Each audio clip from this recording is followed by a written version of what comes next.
यहाँ तक समझ में आ रहा है ना, तो दिक्कत है किसी को। यानी बाजार में तरलता का नियंत्रित करना है तो उसके लिए आपको आरबीआई जो है रेपो रेट और रिवर्स रेपो रेट का प्रयोग करके बाजार में तरलता का नियंत्रित करना है। यहाँ तक कोई दिक्कत नहीं। उसके बाद उन्होंने क्या किया, आपका CRR का प्रयोग किया और उसके बाद किसका किया, SLR का प्रयोग किया। उसके बाद उन्होंने ओपन मार्केट ऑपरेशन का भी प्रयोग किया और उसके बाद कल आपने पढ़ा था MSF। इन सभी टूल के माध्यम से आरबीआई ये चाहता था कि हमारे देश में वित्त समावेशन हो। अब जो हम वर्ड प्रयोग कर रहे हैं, क्या कर रहे हैं, वित्त समावेशन, अर्थात हर एक व्यक्ति तक वित्त का लाभ पहुंचे। क्या पहुंचे, वित्त का लाभ। अब वित्त समावेशन करने का लाभ किसका होता है, सरकार का। किसका होता है बाबू, सरकार। क्योंकि आरबीआई को जनता नहीं जानती है, जनता किसको जानती है, सरकार। और सरकार के अधीन ही काम कौन करता है, आरबीआई। कौन काम करता है बाबू, आरबीआई। अब ये आरबीआई अपने टूल के माध्यम से, इसके नीचे फिर कौन है, बैंक है ना बाबू। अब ये बैंक से जुड़ा किसका है बाबू, पब्लिक का। अगर सरकार को अपनी किसी योजना को चलाना हो तो अंतिम रूप से कौन काम करेगा, बैंक। इस बैंक को रेगुलेट करने के लिए समय समय पे कानून बनाया गया और समय समय पे जब कानून बनाया गया, अब बैंक उस कानून का किसी न किसी तरह का लाभ उठा के पब्लिक तक, यानी बैंक का मुख्य काम होता है प्रॉफिट। क्या है बाबू, प्रॉफिट, लाभ अर्जित करना। बैंक का मुख्य रूप से काम क्या होता है, लाभ अर्जित करना।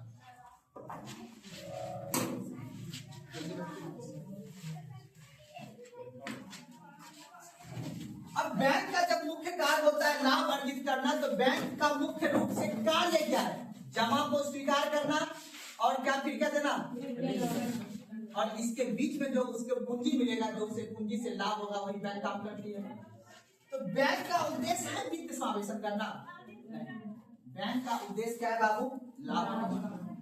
तो बैंक, अब बताइए, जब आरबीआई कोई कानून को बनाएगा तो आरबीआई ये डिसाइड करेगा कि हाँ, हमने अगर अपना रेपो दर को कम किया, अगर हमने रेपो दर को कम करके मैंने बैंक को ऋण दिया, तो बैंक अगले कस्टमर को भी सस्ता में ऋण दे। आरबीआई का एक है ना, लेकिन आरबीआई ये काम नहीं करता, बैंक ये काम नहीं करेगा।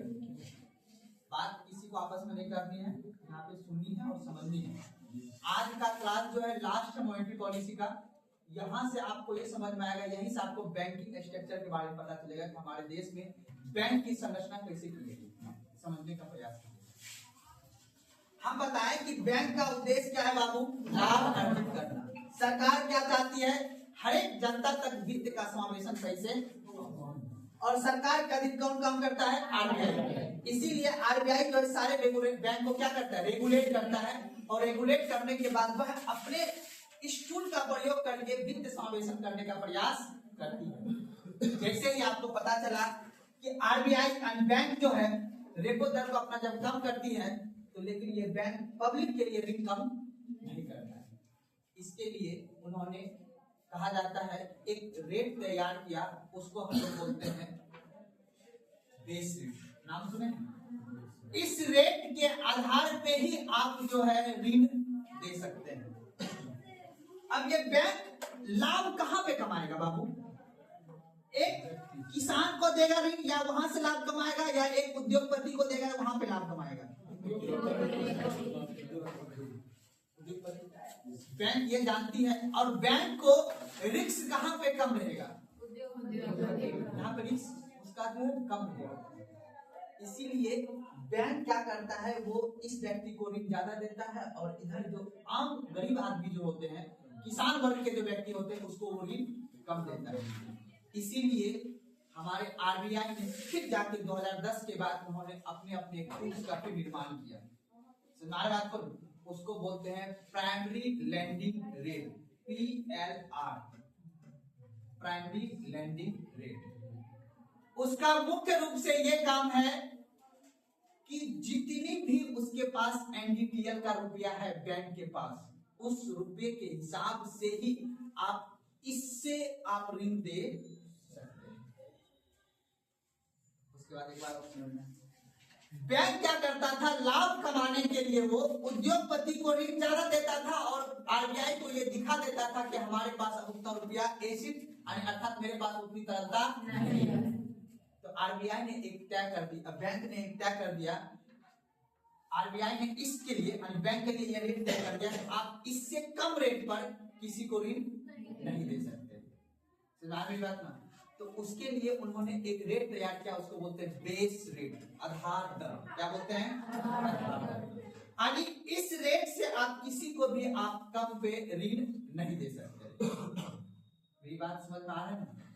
तो आगे चल के आपको ये समझना है कि आपको जो आगे लिखा होगा, इन सभी टूल में मौद्रिक नीति का संचरण सही से नहीं हो पाया, और मौद्रिक नीति का संचरण समझ लो ना, मौद्रिक नीति का विस्तार सही से नहीं हो पाया, जिस वजह से आरबीआई ने एक नया टूल्स लाया जिसको हम बोलते हैं प्राइमरी लेंडिंग रेट। क्या बोलते हैं? तो टॉपिक लिख लीजिए, अगला आप लोग टॉपिक लिखिएगा PLR, prime landing rate, PLR।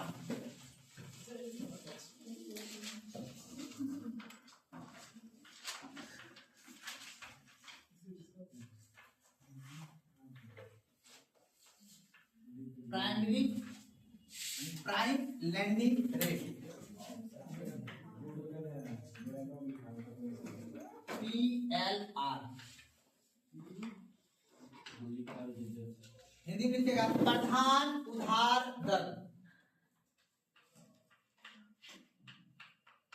प्रधान उधार दर। कैसे देखे लिखना है?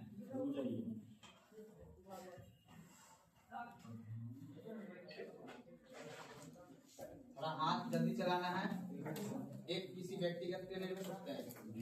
चलिए लिखिए, वह ब्याज दर,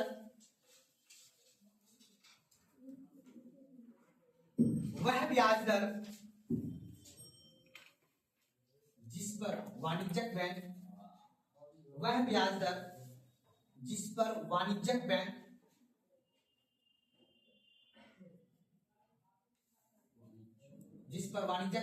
अपने विश्वसनीय ग्राहक को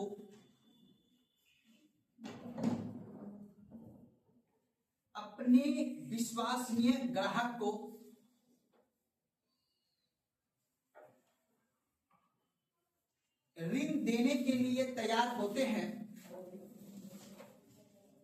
ऋण देने के लिए तैयार होते हैं,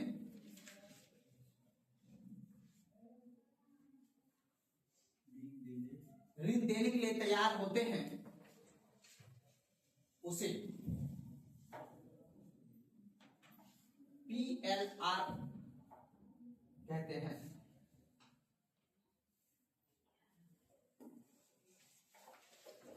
अब कुछ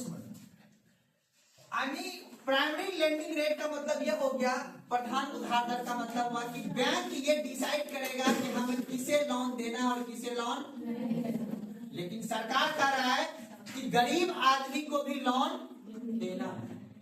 गरीब आदमी को अगर हम ऋण देंगे, अगर बैंक ने यानी आरबीआई ने अपनी सरकारी प्रतिभूतियों को ओपन मार्केट में बेचा और उस बेच के कॉमर्शियल बैंक ने पैसा कमाया, तो वो पैसा किसी एक आदमी के पास नहीं जाना चाहिए, वो किसके पास जाना चाहिए? गरीब आदमी के पास नहीं जाना चाहिए। लेकिन बैंक तुरंत बोलता है को नहीं दो। हम अगर नॉर्मल आदमी को ऋण देंगे तो उससे मेरा ऋण वसूलने की खतरा अधिक रहता है। मेरी बात समझ रहे हो ना?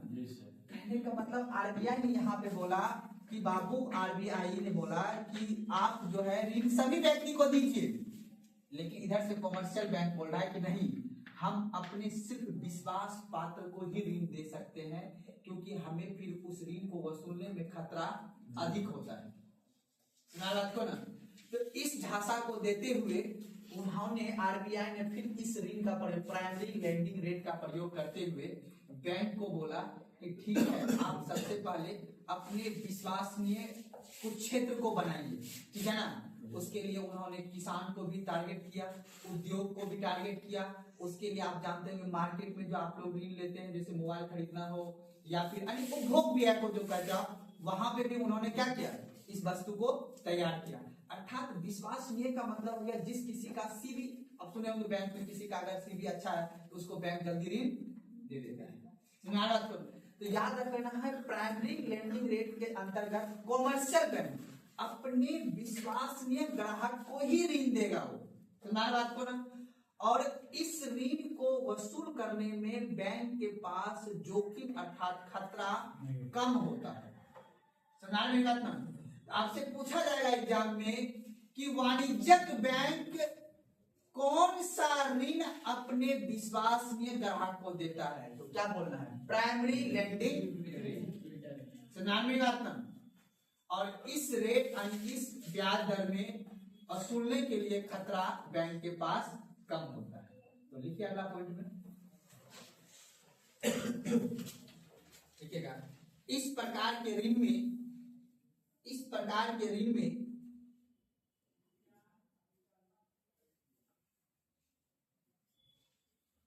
जोखिम कम होती है,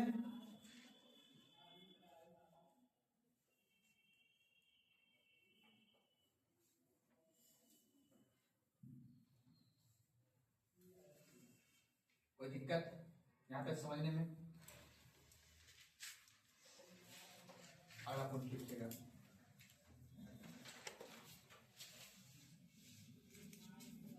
लिखिएगा, न्यूनतम दर पर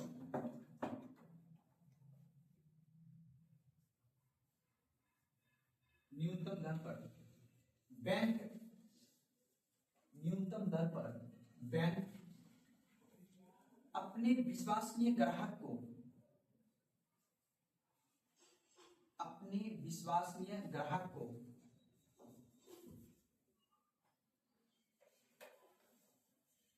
ऋण उपलब्ध कराएगी।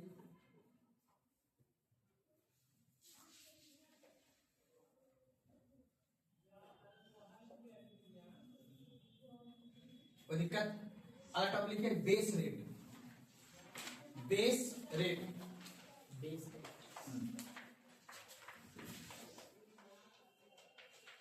उधार दर, आधार दर।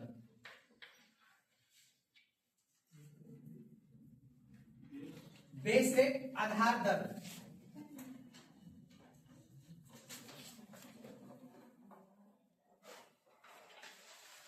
बेस रेट समझ लो।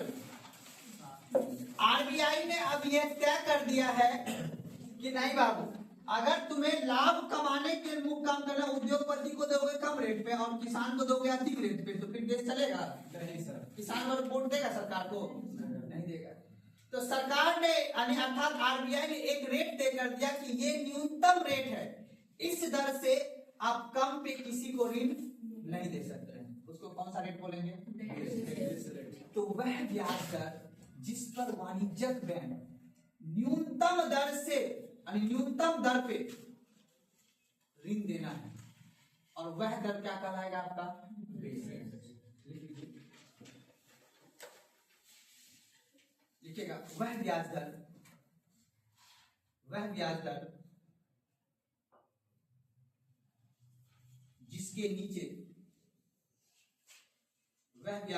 जिसके नीचे कोई भी वाणिज्यिक बैंक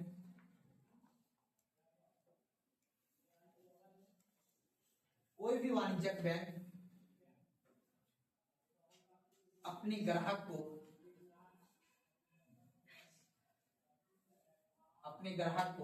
कोई भी ऋण नहीं प्रदान करेंगे।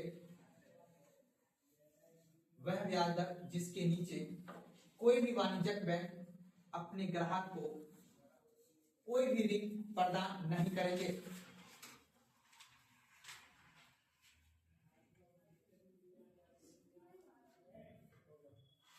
इसे बेस रेट कहते हैं।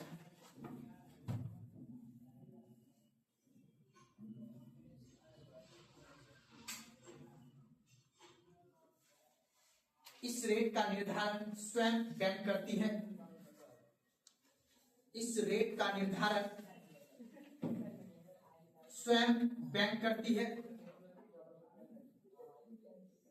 अर्थात इस रेट का निर्धारण स्वयं बैंक करती है, अर्थात प्रत्येक बैंक का बेस रेट अलग अलग होता है, अर्थात प्रत्येक बैंक का बेस रेट अलग अलग होता है।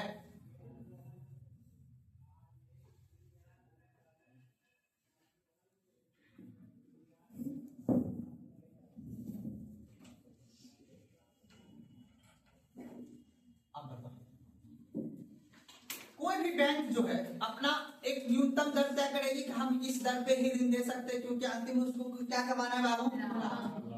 मान लेते हैं कि अगर किसी कॉमर्शियल बैंक को रेपो रेट कम दर पे मिल गया, ऋण उसको कम दर पे मिल गया, तो जब कम दर पे मिला तो कॉमर्शियल बैंक के पास पैसा अधिक मात्रा में आएगा, लेकिन वो पब्लिक को अधिक मात्रा में ऋण नहीं देगा, सस्ते ऋण पे नहीं दे रहा है, तो उसको आगे क्या बोलेगा, अपना बेस रेट आप तैयार कीजिए, तो बोलेगा न्यूनतम रेट दर तैयार कीजिए।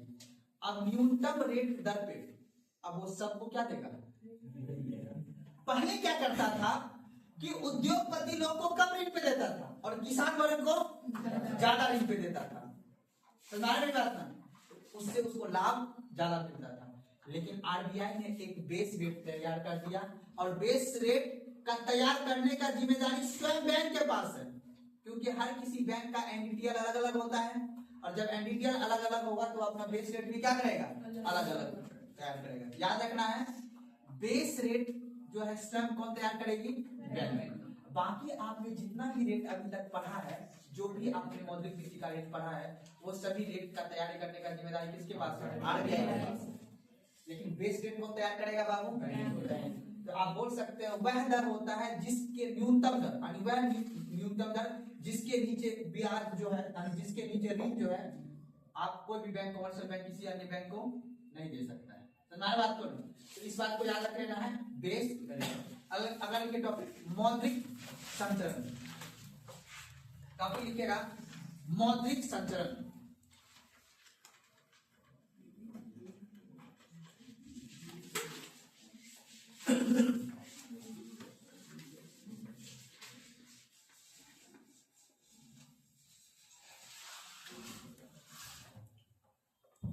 मॉनेटरी ट्रांसफर इसको बोलते हैं, ठीक है ना।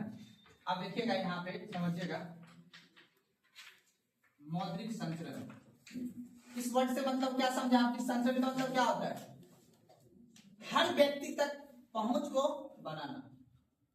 संचरण का मतलब मुख्य रूप से याद रख लेना है कि जो सरकार ने, आरबीआई ने मॉनेटरी पॉलिसी को कम किया, वो हर व्यक्ति तक क्या होना चाहिए, पहुंचना चाहिए। लेकिन बेस रेट भी तैयार हो गया, ठीक है ना। अब सरकार ने एक टॉपिक लाया कि अत्यधिक उत्पादन करना है। क्या करना है बाबू, अत्यधिक उत्पादन करना है। कैसे होगा अत्यधिक उत्पादन, जैसे एग्जांपल मैं आपको बता रहा हूं, मान लेते हैं कि कोई कंपनी है, ठीक है, ध्यान समझना। अब कोई कंपनी है, इस कंपनी ने 500 मान लो कि ग्लास जो है 500 ग्लास का उत्पादन किया। उत्पादन करने की इसके पास क्या क्षमता है, ठीक है ना। जब इन्होंने 500 ग्लास का उत्पादन किया तो वर्कर लगा होगा इसमें 500 ग्लास उत्पादन करने में। लेकिन अब सरकार इसको बोल रही है, सरकार इसको बोल रही है नहीं, आप 100 ग्लास का और उत्पादन कीजिए, क्योंकि पॉपुलेशन बढ़ चुका है, जनसंख्या बढ़ चुका है। तो अब बताइए कि इसको अतिरिक्त उत्पादन करना होगा, और अतिरिक्त उत्पादन करने के लिए इसके पास पैसा भी अतिरिक्त चाहिए, और पैसा अतिरिक्त इसको कौन देगा, कंपनी को बैंक देगी या सरकार मुहैया कराएगी, है ना। तो अब हमको ये बताइए कि अब इस कंपनी के पास अतिरिक्त रुपया आने के प्रावधान कहां से है, आरबीआई के द्वारा आ सकता है, यानी बैंक के द्वारा आ सकता है, और बैंक ने पहले बेस रेट को तैयार कर दिया है कि इससे कम दर पे आप किसी को ऋण नहीं दे सकते हैं। और कंपनी वाले ने इल्जाम लगाया सरकार पे या बैंक पे कि हमारे पास पैसा नहीं, तो हम अतिरिक्त उत्पादन किस तरह से कर पाएंगे, हमें ऋण सस्ते दर पे चाहिए, तभी हम किसी वस्तु को अत्यधिक रूप में उत्पादन कर सकते हैं। इसी का हो गया मौद्रिक संचलन। मौद्रिक संचलन का मतलब सरकार ने मॉनेटरी पॉलिसी को बनाई लेकिन सही से उसका उपयोग नहीं हो पाया, उचित उपयोग नहीं हो पाया। तो मौद्रिक नीति सही से संचलन कर सके उसीलिए सरकार ने यानी आरबीआई एक टूल लाया MCLR, marginal cost fund rate का नाम आपने सुना होगा, MCLR, marginal cost landing rate बोलते हैं इसको। समझे बात को? यानी किसी भी वस्तु के उत्पादन करने में कितना का मार्जिन है, मेरी बात समझ में आ रहा है? यहाँ पे उत्पादन किए 500 गिलास का उत्पादन करने में कंपनी का खर्च, एग्जांपल दे रहा हूं कितना, 5,000 रुपए।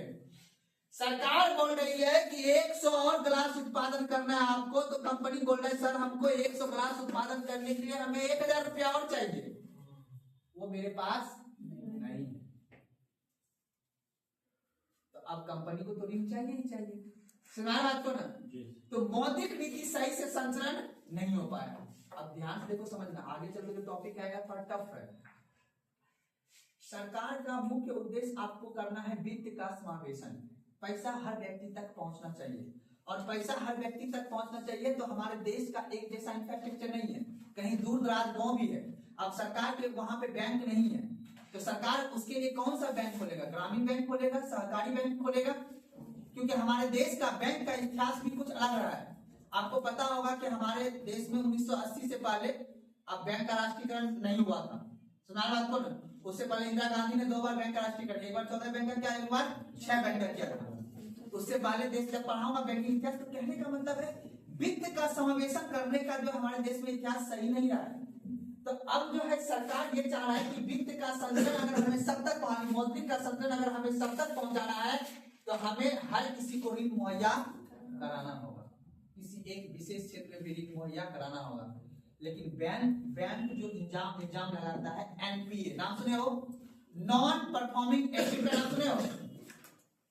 एनपीए, एसेट मतलब संपत्ति। यानी बैंक के पास एनपीए का समस्या बढ़ता जा रहा है, नॉन परफॉर्मेंस एसेट, अर्थात वैसी संपत्ति बैंक के पास है जो नन है, मतलब खत्म हो गया है, उसकी क्षमता क्या है? बढ़ रहा है। यानी बैंक ने किसी को ऋण दिया लेकिन वो चुका, अब बैंक का तो दिक्कत ना हो गया, ओढ़ी लग गया बैंक का ना। अब इसकी समस्या बढ़ता जा रहा है, तो इसकी समस्या के समाधान के लिए बैंक ने नाबार्ड का स्थापना किया था। एग्रीकल्चर क्षेत्र में आपने पढ़े, आगे पढ़ाऊंगा आपको। तो कहने का मतलब है बैंक के पास भी बहुत दिक्कत है, एनपीए का समस्या है, कई करोड़ों रुपया इसने फंसा रखा है। बैंक ने ऋण दिया और व्यक्ति नहीं दे पाया ऋण, व्यक्ति का डेथ हो गया, व्यक्ति मर गया, व्यक्ति घर छोड़ दिया, भाग गया व्यक्ति, तो कैसे बैंक में पूर्ति कर पाएगा? सुना बात को? लोन का इंश्योरेंस होता है तो क्या, जैसे लोन कोई ले है, उसका इंश्योरेंस होता है, काटता है अभी बैंक, तो इंश्योरेंस कंपनी क्लेम देती है ना बैंक को भी क्लेम देती है। आप उसका बात क्यों कर रहे हैं जो अमीर है? हम अमीर आदमी का बात ही नहीं कर रहे हैं। मार्जिन जो होता है ना, समझिएगा, बैंक एक व्यक्ति इंश्योरेंस उसका याद रखिए, एक है व्यक्ति जो सरकारी व्यक्ति वाला, सरकारी नौकरी वाला व्यक्ति है, इसको बैंक बोलेगा कितना लोन चाहिए आपको, बोलेगा 10 लाख चाहिए, लीजिए, कोई दिक्कत नहीं है। उसको पता है कि ये व्यक्ति मर भी जाएगा ना, हम इसके सरकार से पैसा ले लेंगे।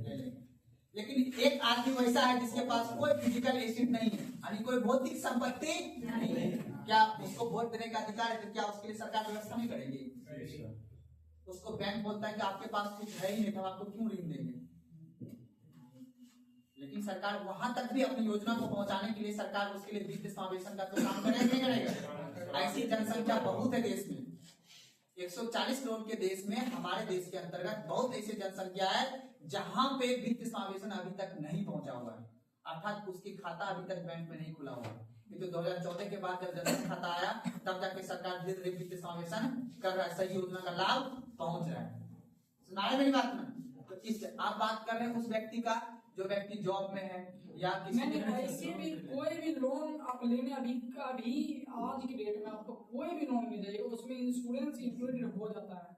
किस चीज का इंश्योरेंस बाबू? जैसे लोन का इंश्योरेंस होता है, इंक्लूडेड होता है। सरकार ने योजना चलाती है, आज की बात तो सही है, ये बात तो हम मानते हैं, और हम जो अभी पढ़ा रहे हैं आपको ये रूल पढ़ा रहे हैं, ये रूल है सब 1976 का, वो है 2010 का। 2010 और 2025 में बहुत अंतर है ना। 2010 में ये प्राइमरी लैंडिंग रेट और MCLR का गठन किया गया, तब जाके आज सरकार ऐसा काम कर रही है और हर व्यक्ति को ऋण दे पा रहा है। अभी भी आपको लगता है ऋण सबको मिल रहा है?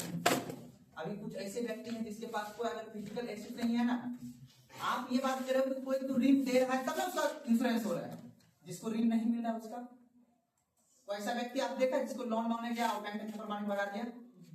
आपने अभी तक ऐसा व्यक्ति देखा है? आपको इससे नहीं मिले होता है ऐसा व्यक्ति जिसके पास भौतिक संपत्ति भी नहीं है।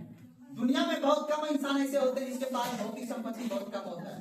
सुना आपको ना? सबसे कम संपत्ति किसके पास? बौद्धिक संपत्ति व्यक्ति के पास कम होता है। कितने आदमी देश में ऐसा होगा जिसके पास स्किल ज्यादा होगा? बहुत कम है, लेकिन खेत सबके पास होगा, उसको भी सही से लोन अर्जित नहीं कर पाता। भौतिक संपत्ति होने के बावजूद भी बैंक लोन सही से नहीं देता है, क्योंकि बैंक के पास NPA का समस्या अधिक है।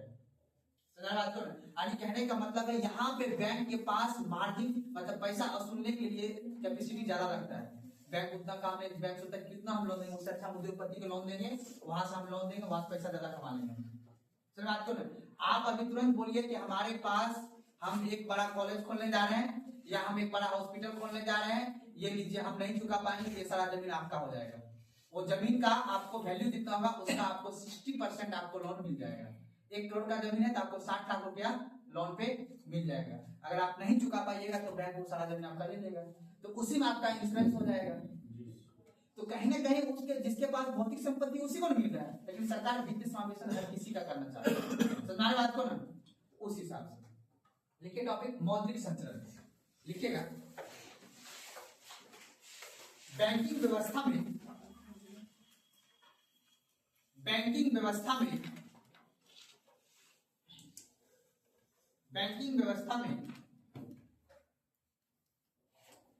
मौद्रिक संचरण, बैंकिंग व्यवस्था में मौद्रिक संचरण उचित नहीं होने के कारण, बैंकिंग व्यवस्था में मौद्रिक संचरण उचित नहीं होने के कारण ग्राहक को उचित नहीं होने के कारण ग्राहक को मौद्रिक नीति का पूरा लाभ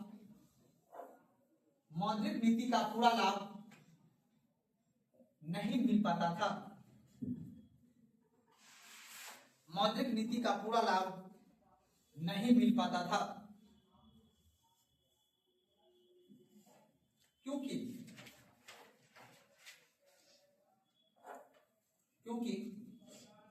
बैंक सस्ती मौद्रिक नीति के अनुसार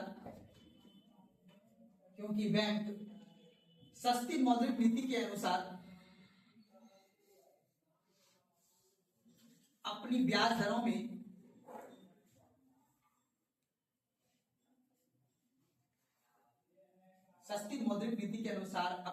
दरों में परिवर्तन नहीं करती थी।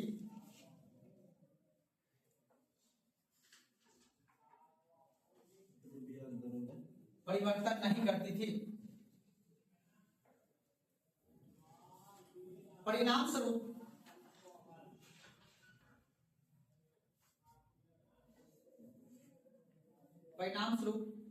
ग्राहक इस लाभ से वंचित रहते थे।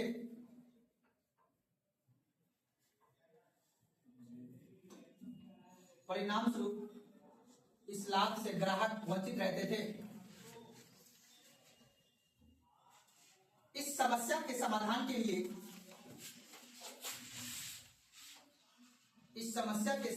लिए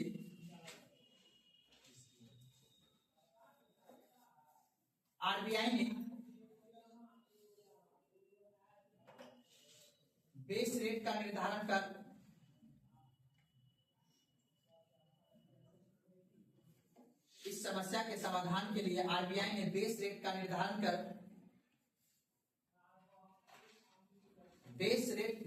कर नया फॉर्मूला तैयार किया। बेस रेट निर्धारण कर नया फॉर्मूला तैयार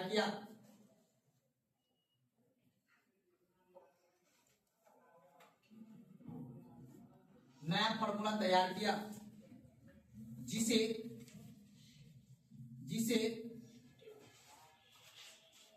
MCLR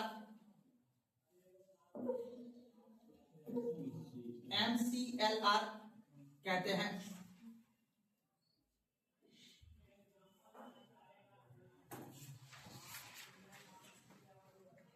कोई दिक्कत? याद रख लेना है कि मौद्रिक नीति के संचरण में जब आरबीआई, याद रखना है, जब आरबीआई मौद्रिक नीति को क्या करती थी? सस्ती। तो बैंक अपने दर को सस्ती नहीं करती थी, जिस वजह से ग्राहक को क्या होता था? सस्ती मौद्रिक नीति का लाभ नहीं मिल पाता था। इसके लिए आरबीआई ने एक बेस रेट का क्या किया? निर्धारण किया। और उस बेस रेट का सही से उपयोग नहीं होने की वजह से एक नया फॉर्मूला लाया जिसका नाम क्या रखा? MCLR।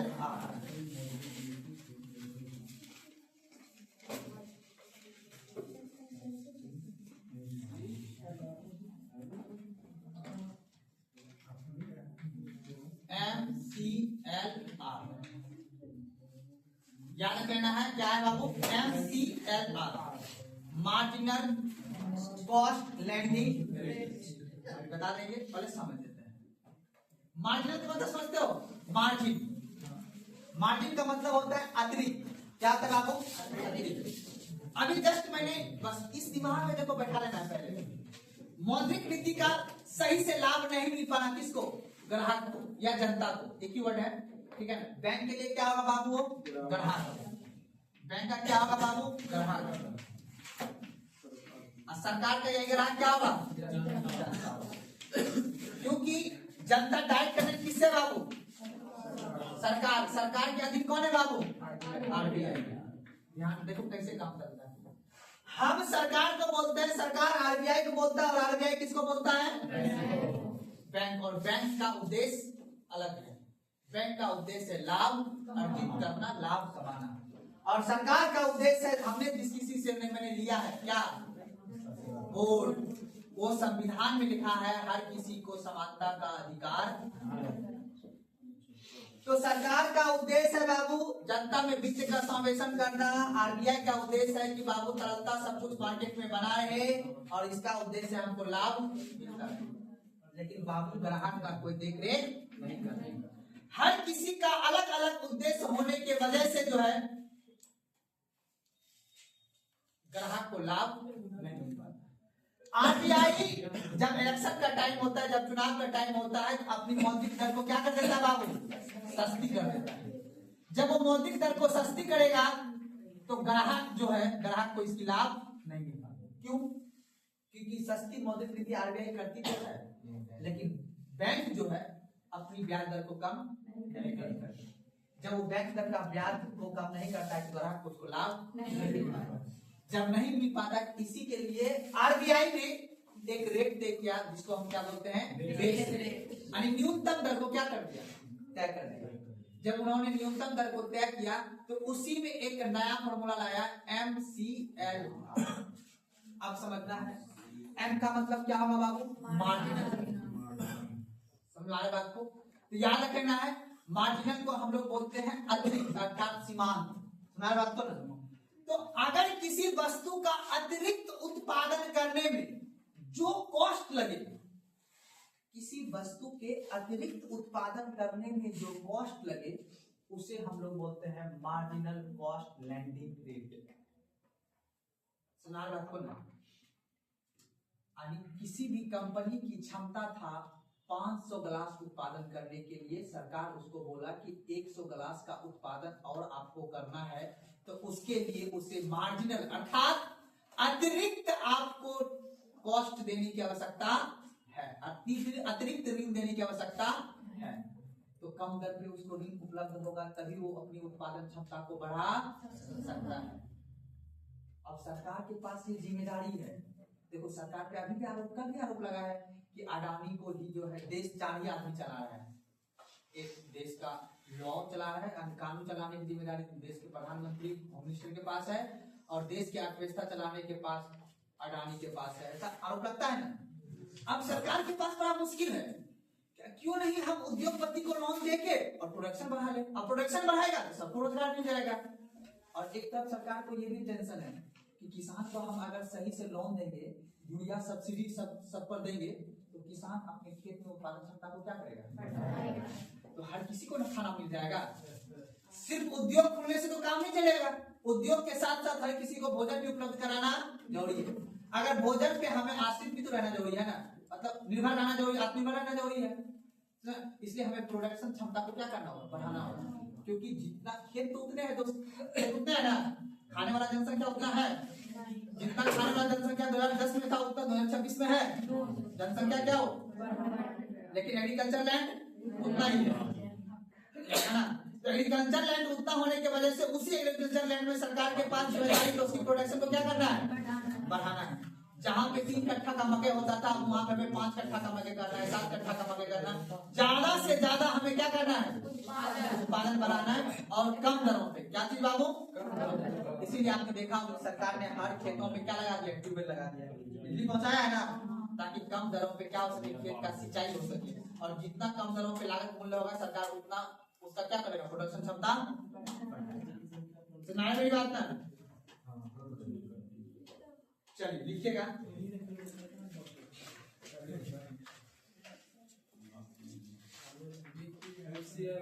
हाँ, मार्जिनल कॉस्ट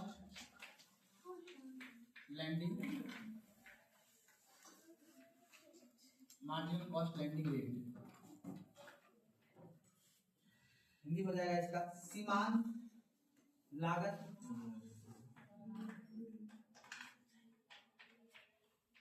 सीमांत लागत, सीमांत लागत, सीमांत लागत उधार दर, सीमांत लागत उधार दर,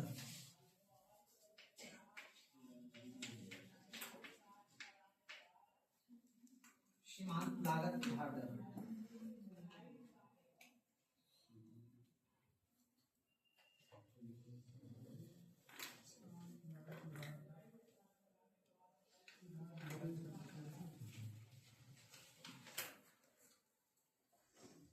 लिखिएगा, उत्पादन प्रक्रिया में, उत्पादन प्रक्रिया में, उत्पादन प्रक्रिया में इकाई मात्रा, उत्पादन प्रक्रिया में इकाई मात्रा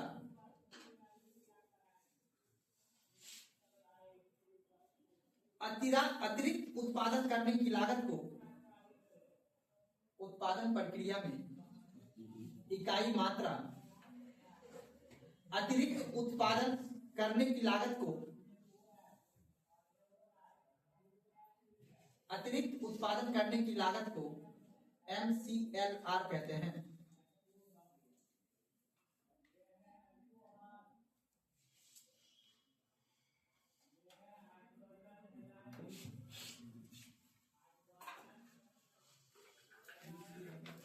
चलिए लिखिएगा आपको, बैंक द्वारा MCLR का निर्धारण, बैंक द्वारा MCLR का निर्धारण प्रत्येक माह पर किया जाता है।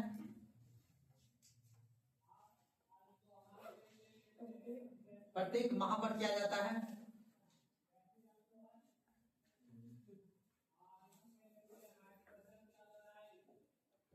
प्रत्येक माह पर किया जाता है। अर्थात यह व्यवस्था, अर्थात यह व्यवस्था 2016 में अपनाई गई।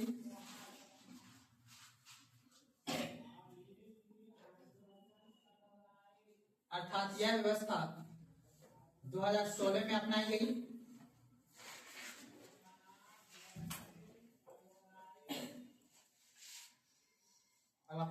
इसका उद्देश्य, इसका उद्देश्य मौद्रिक संचरण, इसका उद्देश्य मौद्रिक संचरण की समस्या को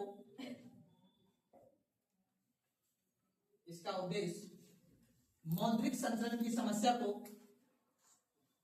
हल करना, जिससे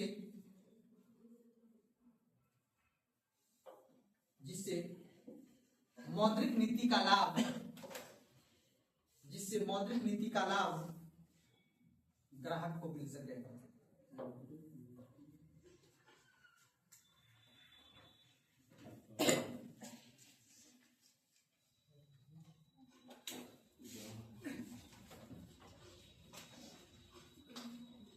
कोई दिक्कत? चलिए अब थोड़ा सा क्लास को पीछे करते हैं और आप वहां पे थोड़ा समझाइए, समझने का प्रयास कीजिएगा और मुझे भी समझाइएगा कि आप कहां तक। हमको ये बताइए, अब जिसे पूछेंगे उसी को जवाब देना है। पीछे वाला लड़का जो है सबसे लास्ट बेंच पर, हमको ये बताइएगा कि जो मौद्रिक नीति है, ठीक है, ध्यान से समझिएगा, कि मौद्रिक नीति है वो कितने प्रकार के होते हैं।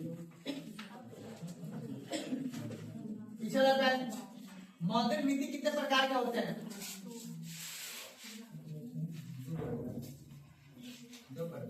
विजय जी बताइए, आप कितने प्रकार के मौद्रिक नीति होते हैं? बोले जी। 2 प्रकार के, कौन कौन बताइए? मात्रात्मक और गुणात्मक। मात्रात्मक और गुणात्मक।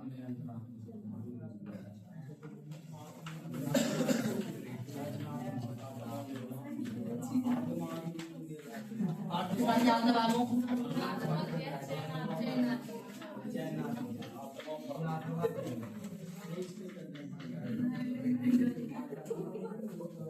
अब बात नहीं समझिएगा यहाँ पे।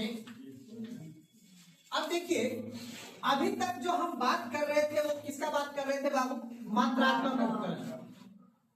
अर्थात हमारे देश की अर्थव्यवस्था को क्या करना है बाबू? सही रूप से मात्रा मतलब किसकी मात्रा की बात कर रहे थे? तरलता की मात्रा। किसकी बात कर रहे थे? तरलता की, याद रखना है, तरलता की मात्रा मार्केट में, बाजार में बनी रहे, इसके लिए हमने किसका उपाय किया था? मात्रात्मक उपकरण। लेकिन अब बाजार में तो तरलता बनी रही, लेकिन जो बाजार आता ही नहीं है, तो गरीब आदमी ऐसा है जो बाजार कभी आता नहीं।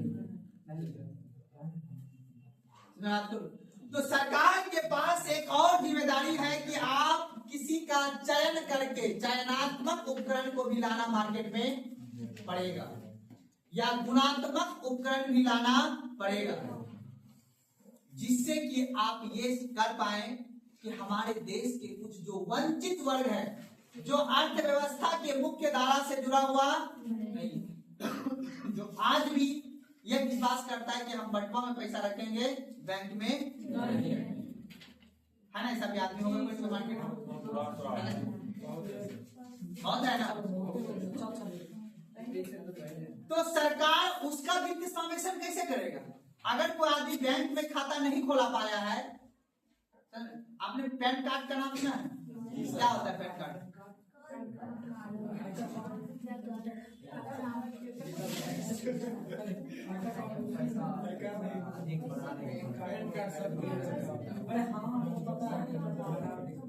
परमानेंट, इससे क्या होगा?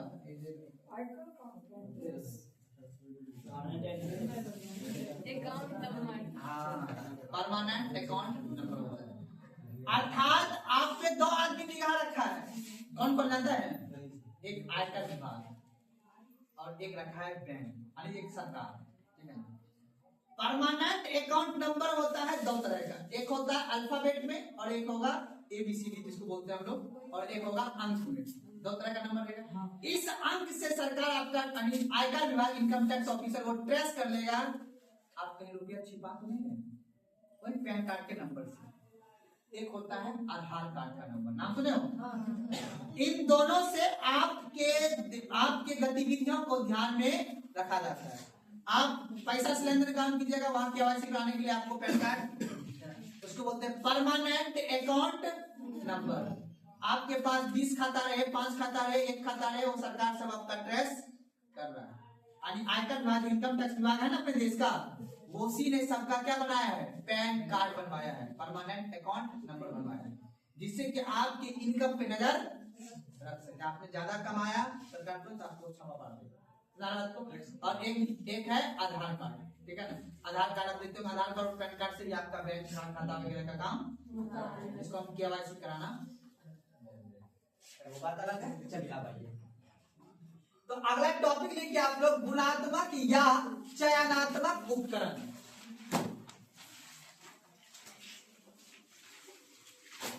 चयनात्मक जो आपका रहता वो चयनात्मक उपकरण, गुणात्मक या चयनात्मक उपकरण।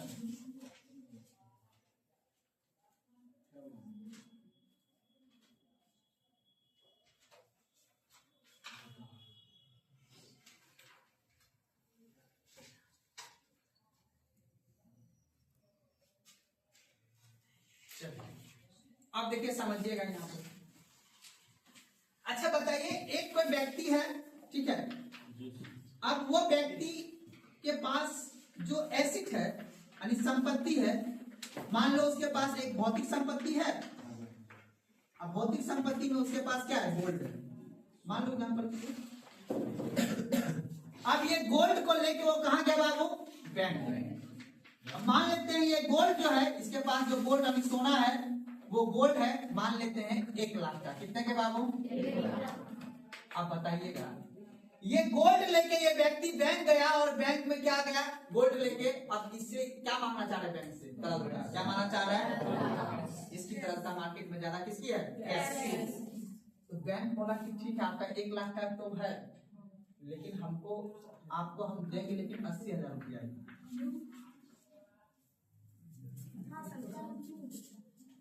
क्यों देता है, अगर क्योंकि ये आपको याद रखना है, यहाँ पे मार्जिन जो है, रिस्क जोखिम की क्षमता अधिक है, तो उतना बैंक को तो याद है ना, बैंक को क्या कमाना है, प्रॉफिट, लाभ। अगर क्या पता गोल्ड का दाम कम हो जाए, तो गारंटी है वो लिख के देगा कि गोल्ड का दाम बढ़ ही जाएगा। तो इसीलिए वो रिस्क लेने की क्षमता कम रखेगा। अर्थात 1 लाख का गोल्ड है तो वो एग्जांपल दिया हूं 50 से 60 मिलेगा, मैं 80 लिख दिया हूं जान के, ठीक है ना। वो 80,000 रुपया ही आपको क्या देगा, कैश में देगा। सुना आपको ना। अब इसका मतलब क्या हुआ, अब मार्जिन कितने का रह गया बाबू, 20,000। 20,000 का मार्जिन रह गया। अब ये जो 20,000 का मार्जिन रहा ना, सुना आपको, ये जो 20,000 का मार्जिन रहा, इसी को बोलते हैं रिस्क।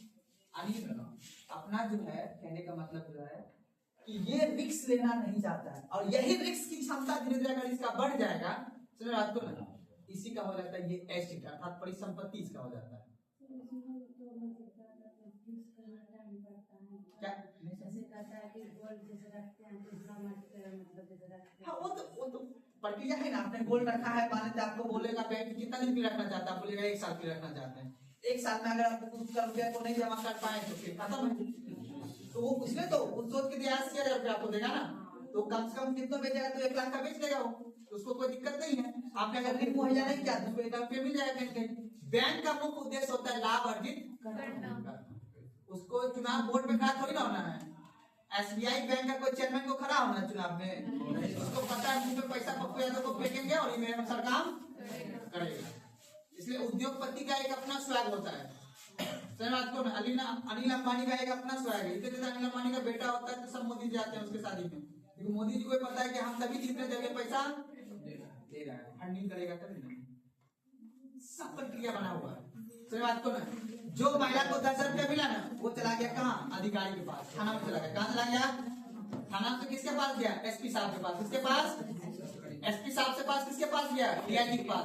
DIG किसके पास फिर चला गया, वही मुख्यमंत्री के पास, और वही मुख्यमंत्री के पास किसके पास चला गया, RBI के पास। ऐसे ना आय का फ्लो होता है।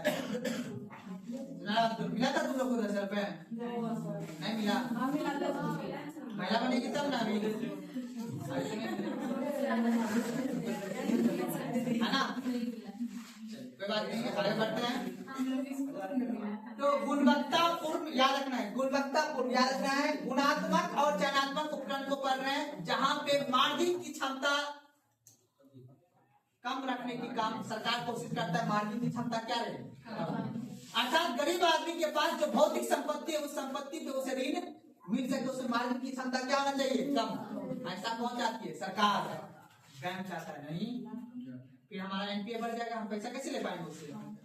इसी दोनों के लिए एक नया उपकरण बनाया गया, कौन सा बाबू, चयनात्मक उपकरण। उसके लिए उसने बोला मार्जिन लिमिट कंट्रोल, क्या बोला, मार्जिन लिमिट, हम ज्यादा मार्जिन को बढ़ाने का काम नहीं करेंगे। सरकार बोल रही, आरबीआई बोल रहा है, आरबीआई बोला कि एक टूल लाते हैं, कौन बाबू, मार्जिन लिमिट कंट्रोल। मार्जिन को क्या करना है, लिमिट करना है, और उसको क्या करना है, कंट्रोल। कोई दिक्कत है ना, और एक कर देना है नैतिक दबाव बना देंगे। आरबीआई कह रहा है कि बाबू कुछ क्षेत्र में हम अखबार को भी तो मानो, कितना लूटोगे। हम मानते हैं कि बैंक लोग का काम है कि प्रॉफिट को कमाना, लेकिन अंतिम रूप से जनता का भी तो हेल्प कर दो। एक तरह से प्रेस कॉन्फ्रेंस आरबीआई कर देगा और आरबीआई बोलेगा कि हम सभी बैंक से प्रार्थना निवेदन करते हैं कि हमने सस्ती मौद्रिक नीति को अपनाया है, कृपया करके सभी बैंक अपने दर को क्या करें, बैंक बोलेगा नहीं, मैं अंदर बैंक बोला नहीं करे, हमको क्या, हमको चुनाव में लड़ना थोड़ी ना, हमको क्या करने पड़ता है, बात को ना। तो चयन करके, अर्थात आरबीआई जो है कुछ मार्जिन को लिमिट कंट्रोल करके एक उपकरण को सही करना चाहता है कि यहाँ मार्जिन कम रहे, तो 1 लाख की जगह 90,000 कम उसको क्या मिले। अगर कोई आदमी अपना भौतिक संपत्ति को रखना चाहता है, मार्जिन लिमिट कंट्रोल करके। दूसरा मैंने आपको पढ़ाया था चयनात्मक में, कौन सा बाबू, नैतिक दबाव पढ़ाते थे ना। नैतिक दबाव कैसे बनाया जाता है बताओ। मान लो कि अगर आपको आपके समाज में आपके बातों को अगर मनमानी हो तो पब्लिक में सबको बोल दिया जाता है ना, एक मोरल सपोर्ट, देखो अरे तुम्हारा इज्जत करते हैं, तुम्हारा बहुत रिस्पेक्ट करते हैं, हम चाहते हैं कि तुम आगे बढ़े, है ना। एक मोरल दबाव बनाया जाता है, तो मोरल दबाव बना के अपनी बात को क्या किया जाता है, मनवाया जाता है। तो आरबीआई क्या करता है, प्रेस कॉन्फ्रेंस करके मोरल दबाव बनाता है, किस पे, बैंक पे। किस पे बनाता है, याद रखना है, जब आरबीआई नैतिक दबाव, नैतिक मतलब कहता है ना कि भगवान को याद करो, तुम भी एक दिन किसी दिन पलट सकते हो, है कि नहीं है, तुम्हारा भी बीवी है, तुम्हारा भी बच्चा है, कितना लुटोगे गरीब से, कितना कमाओगे प्रॉफिट। अक्सर ज्ञान ऐसा कौन देता है, डॉक्टर के पास दिया जाता है। 2 जगह आप जानते होंगे, एक आता है हॉस्पिटल के बेड पर और जेल के गेट पर।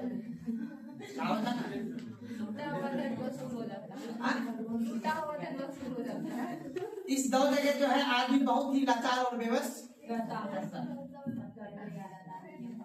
बात करें। तो इस जगह नैतिक दिमाग कहता है एक ही को याद करो, कौन है, और एमबीबीएस किया हुआ डीडी वाला आदमी को पता है कि हमको पटना में खरीदना है फ्लैट, तो उसके लिए हमें ऑपरेशन को 1 नहीं 3 करना है। क्या करना है, 1 नहीं, वो सारा नैतिक दबाव को तार करके छोड़ के उसके बाद उसको चाहता है क्या चाहिए, ऐसा ना दुनिया में आती। आप बड़े वकील से जाके मिलिएगा ना हाईकोर्ट में, हाईकोर्ट जज के, हाईकोर्ट वकील के पास मिलेगा तो बोलता है कितना दिन का सजा। मान लो कि आपने बोल दिया कि सर हमसे गलती हो गया, हमने किसी का नुकसान कर दिया, तो वकील साहब बोलेगा क्या हुआ, कोई दिक्कत नहीं, आपको बता नहीं, टेंशन क्या है, बस 2 करोड़ रुपया जमा करना है आपको। फाइल छूने का 3 लाख रुपया लिया था, आता ना।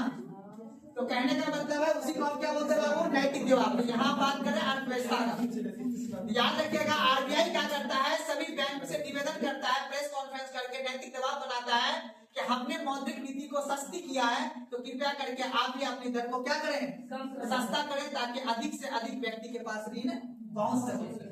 हम पढ़ने में तो पढ़ लिए थे उस दिन से, आपको कम करेंगे तो मार्केट में उत्पादन बढ़ जाएगा, ये सब तो कहने की बात है, पर रियलिटी ऐसा दिखता है मार्केट में, ऐसा देखिए गोभी 5 रुपए किलो मिलने लगा, कभी एग्जाम्पल गोभी दिए तब ना। कभी आपने सुना है कि आपका जो कोई कीमती चीज क्या होता है, कोई गोल्ड का दाम घट गया हो, लिखिए आप नैतिक दबाव लिखिए, चलिए लिखिएगा, गुणात्मक और चयनात्मक उपकरण में जैसे लिखिएगा, जिसके द्वारा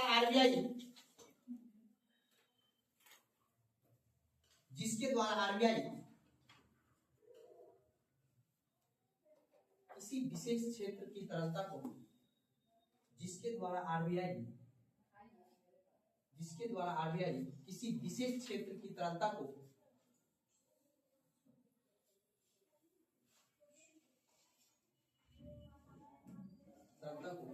नियंत्रित करता हो, जिसके द्वारा आरबीआई किसी विशेष क्षेत्र की तरलता को नियंत्रित करता हो उसे चयनात्मक उपकरण कहते हैं।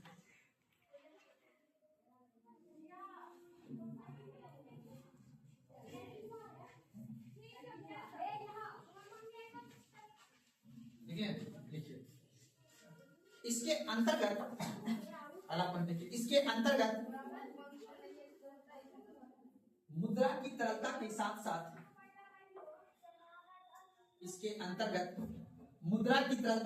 साथ मुद्रा की तरलता के साथ साथ मुद्रा के उपभोग की भी नियंत्रण मुद्रा की तरलता के साथ साथ मुद्रा के उपभोग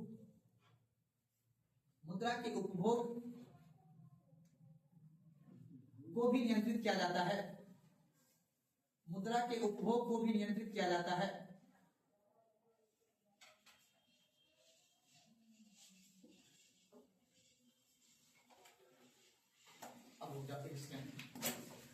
आरबीआई अब देखेगा कि यार बैंक को बोला, ध्यान सुनना, किसको बोला बाबू? RBI bank. कौन सा बैंक को बाबू? कॉमर्शियल बैंक को। कॉमर्शियल बैंक को हाथ जोड़ के बोला कि देखो बाबू, हमने अपने बैंक रेट को क्या कर दिया बाबू? कम। क्या रेट को तरफ हमने क्या कर दिया?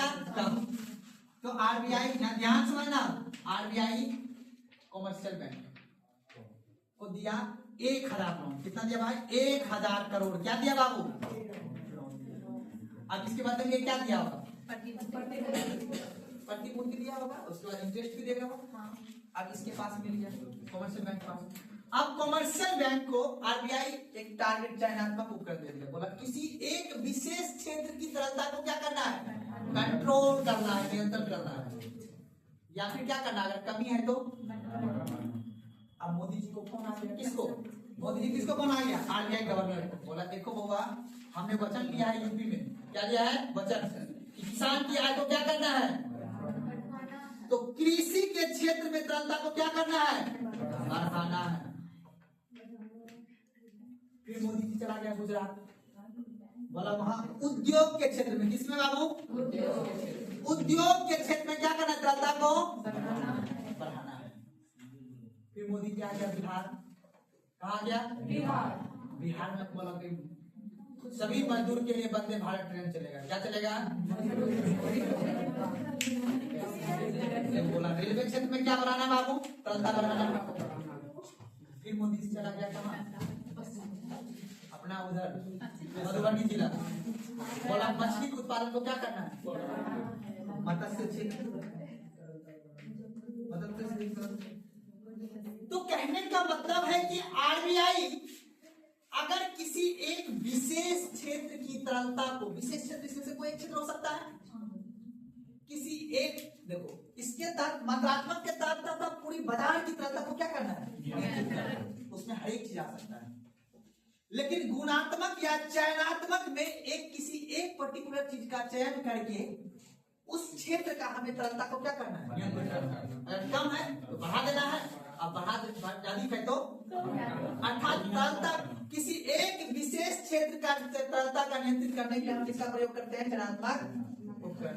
यानी किसी एक विशेष क्षेत्र का चयन करेंगे और उसकी तरलता को हम क्या करेंगे? नियंत्रित करेंगे। अब सरकार सोचेगा, अब एक बात और, बैंक वाला को ध्यान समझना, बैंक वाला को आरबीआई फोन किया, मोदी जी ने वचन तो दे दिया था ना, तो कैसे होगा? तो बैंक वाला को मिला 1,00,000। मल्टीपल कम हुआ, कम होने के बाद सस्ते दर पे किसको मिला? किसको मिल गया? कितना करोड़? अब कॉमर्शियल बैंक ने दिमाग लगाया, बोला इसको देंगे तो देगा नहीं, इसको देंगे तो दिक्कत हो जाएगा, हम ऐसा करें तुरंत ऋण हमको महीने कौन लौटेगा? बोला उपभोग भी है। क्या चीज? उपभोग है। हम उस व्यक्ति को पैसा देंगे जो उपभोग करता हूँ, जैसे कोई मोबाइल खरीदेगा तो उसको दे देंगे नहीं, दिवाली का टाइम पे मोबाइल खरीदेगा ना आदमी, फ्रिज, एसी, कूलर। अर्थात बैंक दिमाग लगाया हम कहाँ देना है, उपभोग व्यय पे देना है। सबसे ज्यादा अगर बैंक को कहीं प्रॉफिट हो रहा है तो कहाँ हो रहा है, उपभोग व्यय पे। आप बताओ, आरबीआई ने बोला कि इसकी तरलता कम है, इसकी तरलता कम है, इसकी तरलता कम है, तो आपको कहाँ नहीं देना है, इस क्षेत्र में। लेकिन बैंक कहाँ दे रहा है, उपभोग व्यय। तो आरबीआई तरलता यानी चयनात्मक उपकरण के माध्यम से किसी एक विशेष क्षेत्र की तरलता को नियंत्रित करने का प्रयास करती है, लेकिन बैंक क्या करती है कि वो अपने मनमानी से वो किसी एक विशेष क्षेत्र में अपना पैसा को निवेश करती है। तो इसी के लिए बैंक आरबीआई जो है कमर्शियल बैंक पर एक नैतिक दबाव बनाने का प्रयास करता है कि कुछ तो शर्म करो, इस व्यक्ति सबको भी लोन दो, इधर डूब रहा है, इधर डूब रहा है, आदमी तो कम इसको कितना नहीं दो। सुना मेरी बात ना। तो इसीलिए सरकार कौन सा उपकरण का प्रयोग, आरबीआई कौन सा उपकरण का प्रयोग करता है, चयनात्मक उपकरण। कोई दिक्कत नहीं है। तो याद रखना चयनात्मक उपकरण का दो उद्देश्य कौन कौन सा बाबू, मुद्रा की तरलता को कम करना और साथ साथ उपभोग व्यय के उपभोग मुद्रा उपभोग को क्या करना, नियंत्रित करना।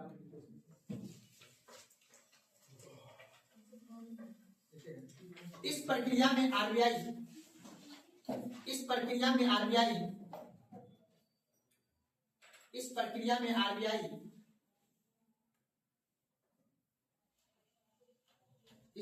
आरबीआई किसी क्षेत्र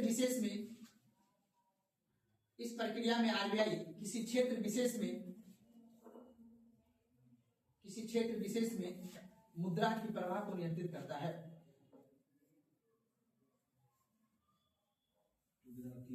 हाँ, मुद्रा की प्रवाह को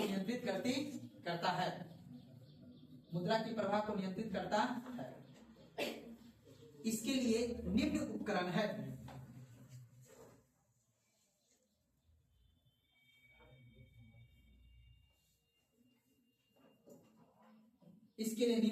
पहला नंबर लिखिएगा, margin, MARGIN, margin limit, LIMI, limit control. Topic लिखिएगा, निम्न उपकरण में पहला कौन सा होगा, मार्जिन लिमिट कंट्रोल। इंग्लिश की यही है, मार्जिन लिमिट कंट्रोल।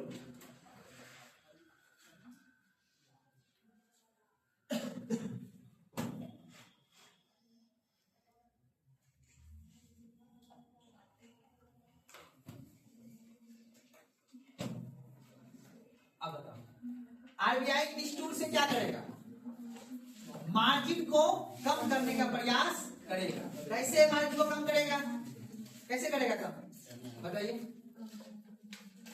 1 लाख का आपने गोल्ड दिया, बैंक आपको कितना दे रहा है, 80,000, तो मार्जिन कितना का हो गया, 20,000 का।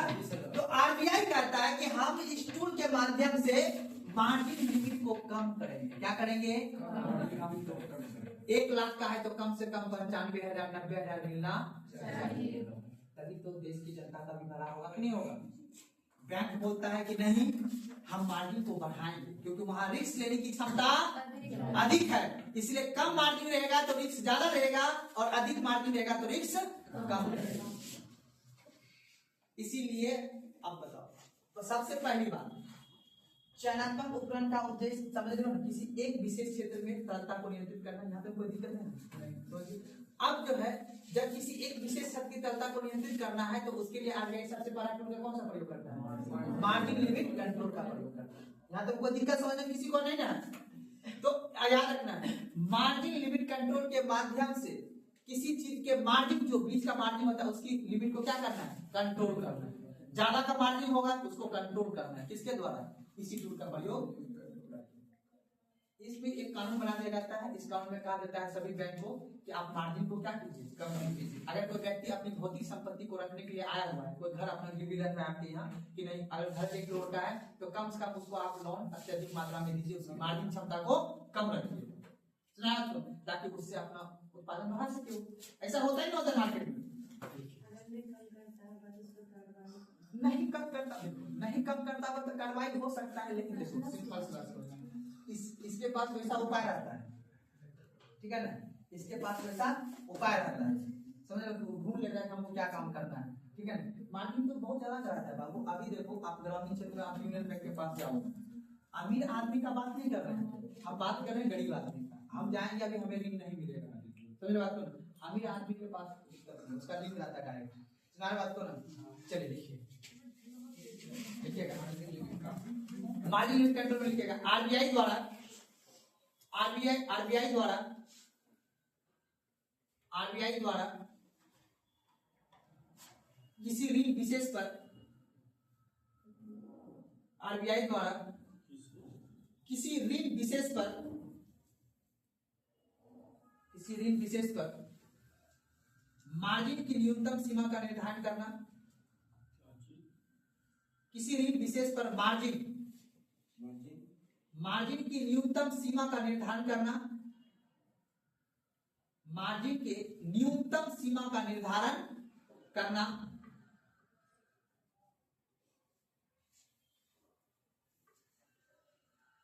तथा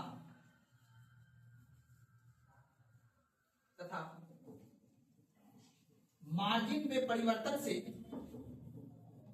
मार्जिन मतलब अंतर, मार्जिन में परिवर्तन से ऋण के आकार में परिवर्तन करना, मार्जिन में परिवर्तन से ऋण के आकार में परिवर्तन करना, जिससे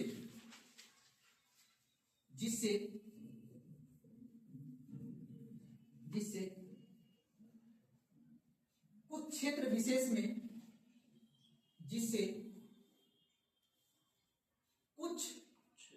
विशेष में, मुद्रा की तरलता को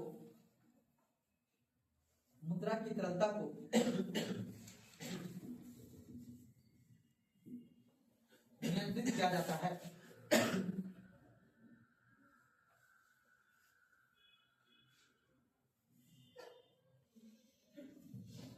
मुद्रा की तरलता को नियंत्रित। अब हमको ये बताए मार्जिन लिमिट कंट्रोल, याद रखना मार्जिन को क्या करना है बाबू, कम करना है। मार्जिन को क्या करना है, ताकि क्या हो सके, ऋण के आकार में परिवर्तन हो सके। मान लो कि पहले कितना था ऋण 80,000, पहले मार्जिन ज्यादा था, कितना मिलता था 80,000, लेकिन आरबीआई ने मार्जिन लिमिट कंट्रोल लगा दिया। अब ऋण का आकार क्या हो जाएगा, बढ़ जाएगा। जब ऋण के आकार बढ़ जाएगा तो जनता के पास पैसा अधिक मात्रा में पहुंचेगा, समझा बात को ना, तो उससे अपना व्यापार अच्छे से चला सकता है। कोई दिक्कत समझने में? मार्जिन लिमिट कंट्रोल समझ गए ना, किसी एक विशेष क्षेत्र की तरलता पे क्या करता है, प्रभाव डालता है। मान लो कोई व्यक्ति ने, हमने एग्जांपल लिया, कोई व्यक्ति घर को गिरवी रखना है, क्या रखना है बाबू, घर। अब उस घर से वो कोई अपना काम करना चाह रहा है ना, कोई अपना काम करना चाह रहा है, तो उसमें मार्जिन कम रहेगा तभी इसका भाग प्रॉफिट होगा, तभी आगे बढ़ सकता है। अब मार्जिन अगर अधिक करेगा, घर है 1 करोड़ का, उसे मिल है 50 लाख रुपया, अब 50 लाख रुपया अपना बिजनेस को आगे बढ़ा पाएगा, नहीं बढ़ा पाएगा, और ये पीछे हो जाएगा। तो आरबीआई का मुख्य रूप से यही काम है कि हम जो मार्जिन है उसको क्या करना है, कम करना। समझे बात? किसी एक विशेष क्षेत्र की तरलता को नियंत्रित करने के लिए हम मार्जिन लिमिट का क्या करते हैं, प्रयोग करते हैं। ये कौन सा उपकरण है बाबू, चयनात्मक उपकरण। किसी एक विशेष क्षेत्र का चयन करके तरलता को नियंत्रित करना ही क्या कराता है, चयनात्मक उपकरण कराता है। और उसके तहत हम मार्जिन लिमिट कंट्रोल के तहत किसी एक विशेष क्षेत्र का क्या करते हैं, मार्जिन को कंट्रोल करते हैं। कोई दिक्कत? हालांकि साख राशि, साख राशि, हाँ दूसरा लिखिएगा टू, साख राशि।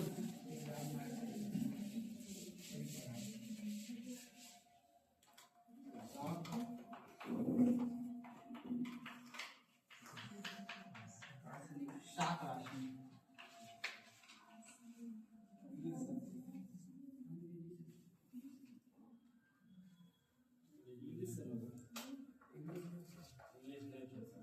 अब देखिए बाबू, साख क्या होता है वो पता है?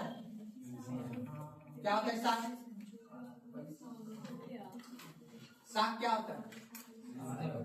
संपत्ति जिसको बोलते हैं ना, एसिड का ही दूसरा उपयोग साख, ठीक है ना। अब देखिए यहाँ पे समझिएगा, साख राशि का मतलब ध्यान से समझिएगा। किसी एक विशेष क्षेत्र में, जो मैंने अभी एग्जांपल दिया था कि अगर बैंक के पास बैंक के पास कितना साख है बाबू? साख मतलब एक तरह से उसके पास कितना संपत्ति है, ठीक है ना, एसिड जिसको बोलते हैं। साख को अंग्रेजी में एसिड में हम लोग प्रयोग कर लेते हैं। साख सृजन क्षमता अर्थात एसिड की कितनी क्षमता उसके पास। तो इस बैंक के पास क्षमता कितना है बाबू? 1000 करोड़ का। क्या देने का बाबू? ऋण देने का। 1000 करोड़ का इसके पास क्षमता है। साख राशि कितना है इसके पास बाबू? 1000 करोड़।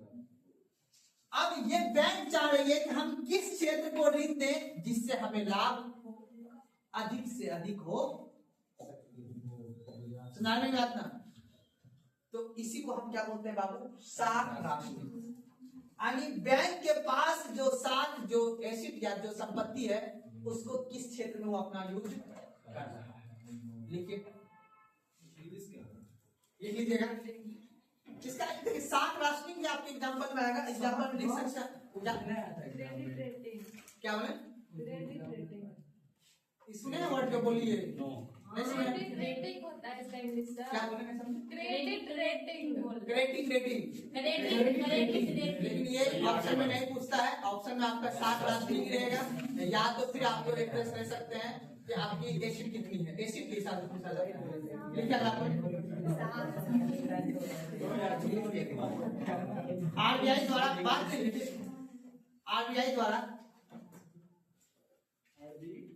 आरबीआई द्वारा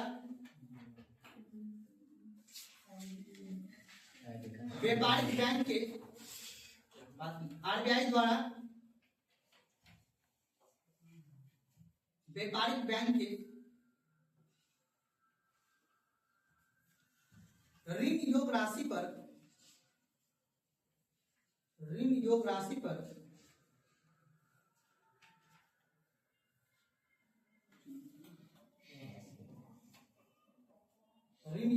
पर अपर लिमिट लगा देना।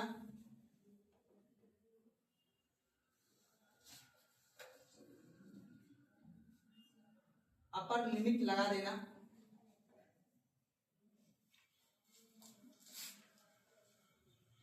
जिससे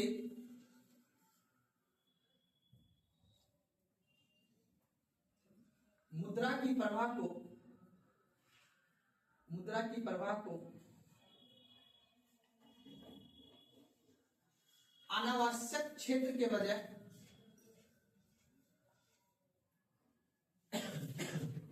अपर लिमिट लगा देना, जिससे मुद्रा की प्रवाह को अनावश्यक क्षेत्र के बजाय आवश्यक क्षेत्र में उपलब्ध कराना।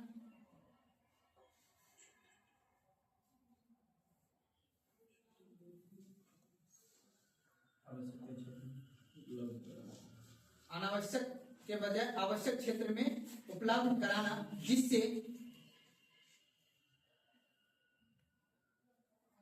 मुद्रा की तरलता नियंत्रित हो सके।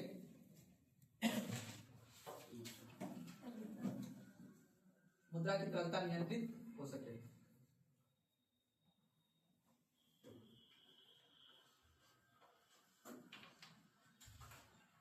अब देखिए रेटिंग क्रेडिट, यही नहीं बोल क्रेडिट रेटिंग। अब देखिएगा यहाँ पे साख राशि में मुख्य रूप से याद रखना अपर लिमिट। क्या लगाता है बाबू? Upper limit. यानी आप बैंक अगर किसी क्षेत्र में लोन देगा तो उसके लिए क्या लगा देगा वो बाबू? Upper limit. कि अगर आप कृषि क्षेत्र को लोन दीजिएगा तो इससे अधिक आप नहीं दे सकते। मान लो बोलेगा 100 करोड़ आपको कहाँ देना बाबू? कृषि क्षेत्र में लोन देना है। उद्योग क्षेत्र को कितना देना बाबू? 100 करोड़। इसी तरह वो सब क्षेत्र को एक अपर लिमिट लगा देगा। इससे अधिक लिमिट आप उस क्षेत्र को नहीं दे सकते हैं, ताकि जो आवश्यक वस्तु है यानी आवश्यक क्षेत्र है उसी में प्रवाह यानी तरलता की प्रवाह हो सके, अनावश्यक चीज में नहीं हो सके। तो याद रखिएगा साख राशि का मतलब होता है यानी आरबीआई जो है यानी अपने वाणिज्यिक बैंक के जितना भी रुपये उसके पास साख जमा है उस पे क्या लगा देना? Upper limit. अर्थात एक लिमिट लगा देना कि एक किसी विशेष क्षेत्र में आप उतना ही ऋण दे सकते हैं, उससे अधिक ऋण आप दे नहीं सकते। सुना बात को ना, जिससे कि आवश्यक क्षेत्र में तरलता हो सके, अनावश्यक क्षेत्र में तरलता ना हो सके। लास्ट लिख लीजिए नैतिक जवाब।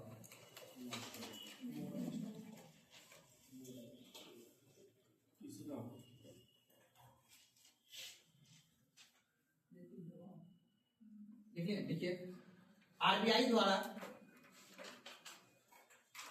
व्यापारिक बैंक से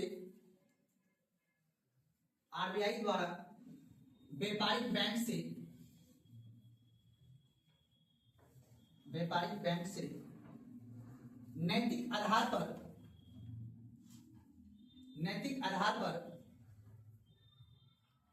अपील किया जाता है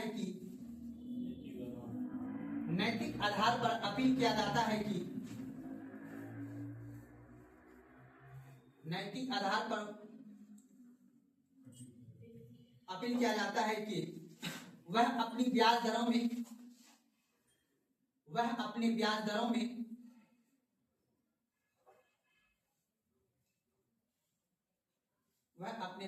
में मौद्रिक नीति के अनुसार ही करें।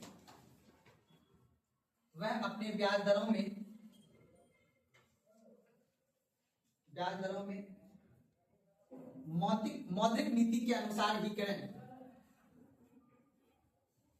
क्या करेगा ब्याज दर में? रुको ना बाबू, ठीक है ना। वह अपने ब्याज दरों में मौद्रिक नीति के अनुसार ही करें। अब लिखिएगा सस्ती मौद्रिक नीति के अनुसार। अगला पॉइंट, हाँ, सस्ती मौद्रिक नीति के अनुसार सस्ती ब्याज दर करें। सस्ती मौद्रिक नीति के अनुसार सस्ती ब्याज दर करें तथा सस्ती मौद्रिक नीति के अनुसार सस्ती ब्याज दर करें तथा कठोर मौद्रिक के अनुसार और कठोर ब्याज दर करें। अब समझ आया क्या करें?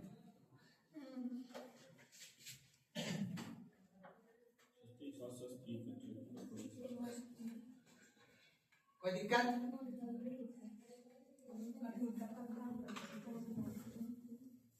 मैं ना, चलिए देखिए, मुख्य रूप से आपको ये जो चयनात्मक उपकरण में आपको याद रखना है मार्जिन, कॉस्ट लिमिट, साख राशि और नैतिक दबाव। ये तीनों टूल्स को थोड़ा सा याद रखने का प्रयास कीजिएगा। बस एग्जाम में ये पूछता है कौन मात्रात्मक उपकरण है और कौन सा चयनात्मक उपकरण है।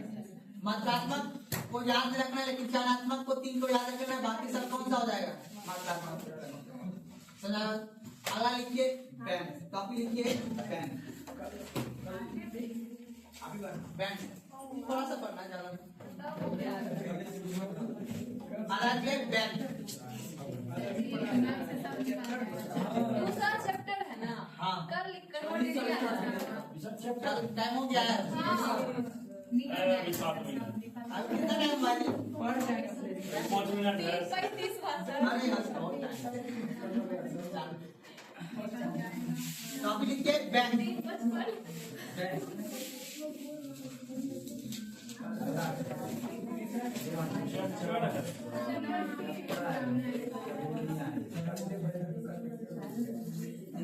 यानी कि आप बताइए, आप बैंक का काम क्या होता है बाबू? जमा को स्वीकार करना और ऋण को देना। याद रखना है, बस याद रखना है। अब बैंक पे याद रखना कितने तरह के लायबिलिटी होते हैं।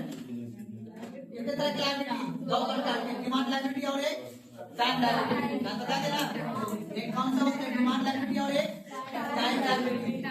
याद रखना है बैंक का काम क्या है बाबू? जमा को स्वीकार करना और फिर ऋण देना। मुख्य रूप से याद रखना। अब इसी आधार पे अपने देश में बैंक 2 प्रकार के नाम सुने हो? बैंक कितने प्रकार के होते हैं? एक होते हैं अनुसूचित बैंक और एक होते हैं गैर अनुसूचित बैंक। अनुसूची समझते हो? हमारे संविधान अनुसूची का नाम सुने हो? अनुसूची संविधान के अनुसूची में ये भाषा है, और जो भाषा नहीं है वो सभी संविधान के अनुसूची की भाषा। उसी तरह हमारे आरबीआई में अनुसूची 2, याद रखना, अनुसूची 2 के तहत जो बैंक आरबीआई के लिस्ट में शामिल है, अर्थात जो आरबीआई के रूल को फॉलो करता है, जो रूल के अनुसार काम करता है जो बैंक, उसे बोलते हैं अनुसूचित बैंक। जो आरबीआई के रूल को फॉलो नहीं करते हैं या रूल को नहीं चलते हैं उसको क्या बोलते हैं? गैर अनुसूचित बैंक।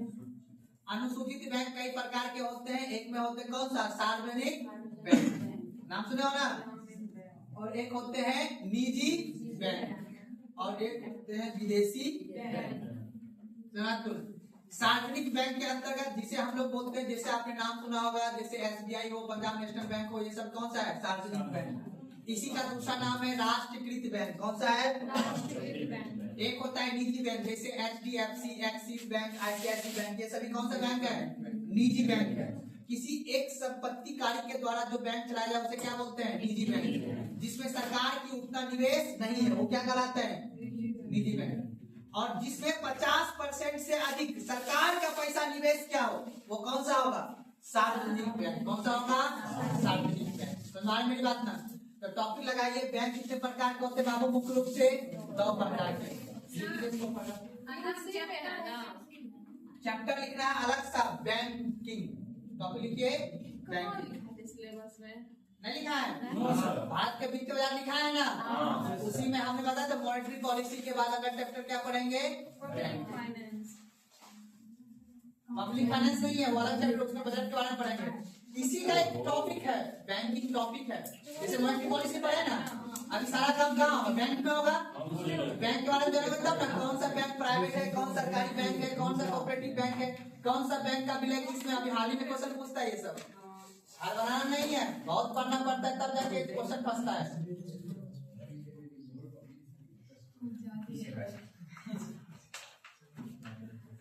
अनुसूचित बैंक लिखिए, टॉपिक लिखिएगा अनुसूचित बैंक, और अच्छा लिखिएगा गैर अनुसूचित बैंक।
चलिए लिखिए, सार्वजनिक बैंक, निजी बैंक और विदेशी बैंक। वाणिज्यिक बैंक तीन प्रकार के, सार्वजनिक बैंक, निजी बैंक और विदेशी बैंक।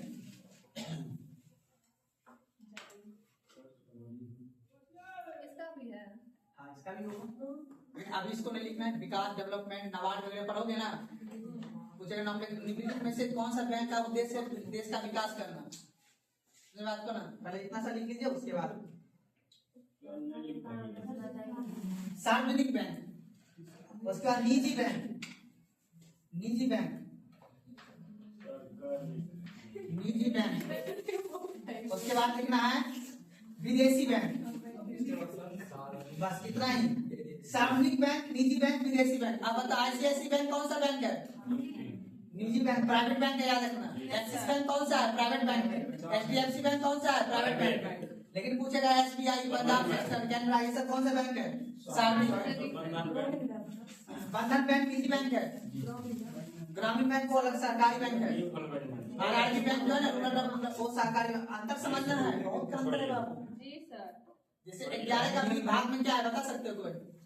क्या? भाग 11 के बी में 9 का बी जिसको सरकारी बोलते हैं ना, सहकारी समिति, सहकारी समिति। चल गया आप।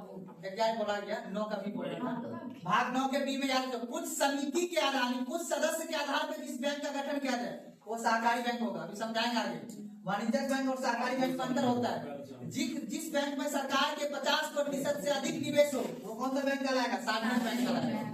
बात को ना, सहकारी बैंक कई प्रकार के होते हैं, जिला स्तर पे होते हैं, ग्रामीण स्तर पे होते हैं और राज्य स्तर पे भी होते हैं। सहकारी बैंक 2 कानून से चलता है, राज्य के कानून से चलेगा और केंद्र के कानून से चलेगा। पर वाणिज्यिक बैंक सिर्फ केंद्र के कानून से चलेगा, क्योंकि बैंकिंग किसका विषय है? संघ सूची या राज्य सूची या समवर्ती सूची? पर सहकारी समिति, सहकारी बैंक कौन सा है? दोनों का है। याद समझा बात को नहीं, यही एग्जाम में पूछता है बाबू। अभी जो पढ़े ना मोइटी पॉलिसी भाई, ये बच्चा वाला पढ़ाई क्या हुआ, बच्चा वाला है तो नॉर्मल ही, लेकिन आप जो पढ़ोगे ना क्या बोले,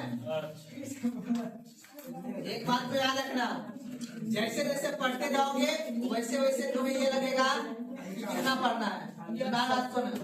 इसीलिए याद रखना, हड़बड़ नहीं करना है, आराम से चल के पढ़ना है। तो आज तो रहने देते हैं, छोड़ दीजिए फोन। कल जो है उसको बंद कर देना। छुट्टी कल बैंक